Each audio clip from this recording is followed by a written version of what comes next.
मंत्री भी हूं। मितेश जी और पूरी टीम से कहना चाहता हूं,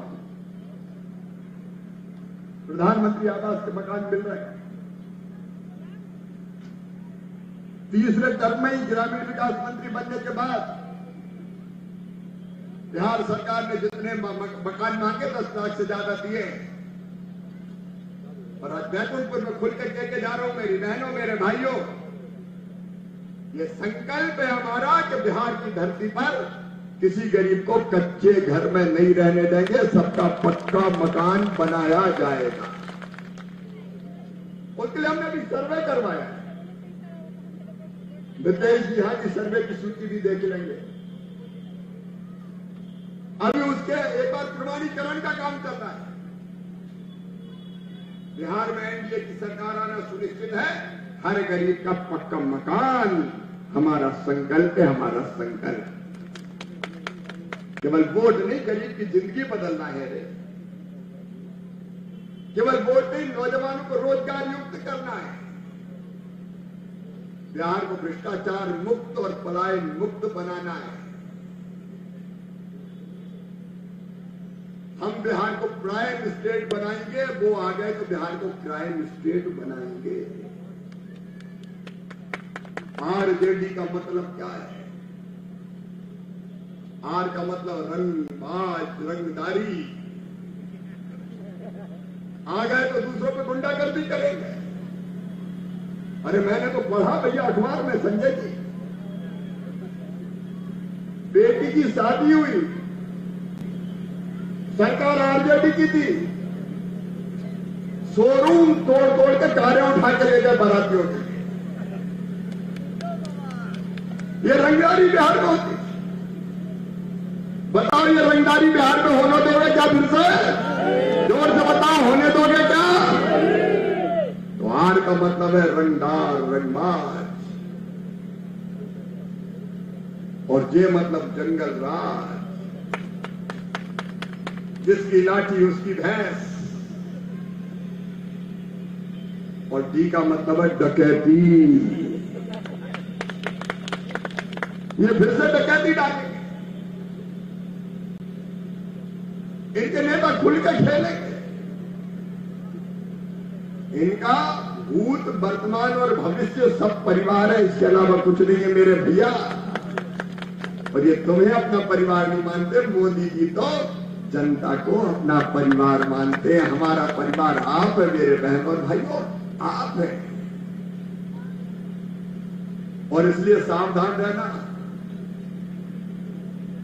बड़े बड़े वादे कर रहे हैं आजकल। हर परिवार को नौकरी, 2,60,00,000 परिवार में अगर नौकरी दी तो कम से कम 12 लाख करोड़ लगेंगे। बजट कितना है? हमरे बलमा बेईमान हमें पटियाने आए हैं, वोट पटियाने आए। ये पटियाने की कोशिश कर रहे हैं। और याद रखें, ये भस्मासुर है, भस्मासुर। भस्मासुर की कथा पता है कि नहीं? भस्मासुर ने भगवान शंकर की बड़ी तपस्या की। भोले भंडारी प्रसन्न हो गए, प्रसन्न होकर प्रकट हो गए और कहा मान, क्या वरदान मांगता है? भस्मासुर ने कहा कि भगवान जिस पे हाथ रखूं कोई भस्म हो जाए। भगवान ने कहा तथास्तु। वरदान मिल गया तो भस्मासुर भाई बोला कि सबसे पहले तुम्हारे सिर पे हाथ रख के देखूंगा मैं भस्म होते हो कि नहीं। अब भोले बाबा संकट में पड़ गए। उन्हें कहिए दोस्तों मुझे ही भस्म करना चाहता है, और कोई रास्ता नहीं था, उनको वहां से निकलना पड़ा। कई जगह छुपे भगवान भोले शंकर, वरदान दिया और छुपे के लिए मुझे ही भस्म करेगा। तब विष्णु भगवान ने देखा कि शंकर जी संकट में, उन्हें मोहिनी का रूप धारण किया। और मोहिनी को देख के भस्मासुर ने कहा कि मैं तुमसे शादी करना चाहता हूं। तो मोहिनी रूप में भगवान ने कहा कि देख भाई, मेरी एक शर्त है, कि मैं जैसा करूंगा जैसा करूंगी वैसे ही करना पड़ेगा। तो बोले मैं तैयार हूं। भस्मासुर बोला। तो मोहिनी ने नाचना शुरू किया, भस्मासुर ने भी नाचना शुरू किया और नाचते नाचते भगवान ने मोहिनी के रूप में अपने सिर पे हाथ रखा, तो भस्मासुर ने भी अपने सिर पे हाथ रखा और खुद ही भस्म हो गए। ये महागठबंधन महाठगबंधन है भस्मासुर। अगर गलती से भी इनको वरदान मिल गया, अगर वोट मिल गया तो सबसे पहले तुम्हें ही भस्म करेंगे, ये छोड़ेंगे नहीं जनता जनार्दन। तो इनसे बच के रहना है कि नहीं रहना बताओ? इनसे बच के रहना है। किस बात को लेकर आंदोलन करते हैं बताओ?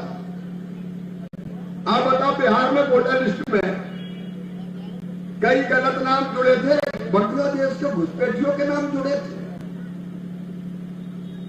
बैकुंठपुर वालों में आपसे पूछना चाहता हूं, क्या हमारे देश की वोटर लिस्ट में विदेशियों के नाम जुड़ना चाहिए? जोर से बताओ, जुड़ना चाहिए क्या? इनको जनता का और कोई मुद्दा नहीं मिला। बोले नाम मत काटो, नाम मत काटो, वोट चोर। हार गए तो वोट चोर। फिर कर्नाटक में कैसे जीत गए? फिर हिमाचल में कैसे जीत गए? चुनाव आयोग ने वोटर लिस्ट शुद्ध की और गलत नाम काट दिए, घुसपैठियों के नाम काट दिए। बोलो कटना चाहिए था कि नहीं? जोर से बोलो, कटना चाहिए था कि नहीं? और सारा बिहार सुन ले, जितने विदेशी घुसपैठिया इस देश की धरती में घुसे हैं, ढूंढ ढूंढ के पहचान पहचान के बाहर निकाले जाएंगे। बिहार के रोजगार बिहार की जनता के लिए, बिहार की धरती बिहार की जनता के लिए।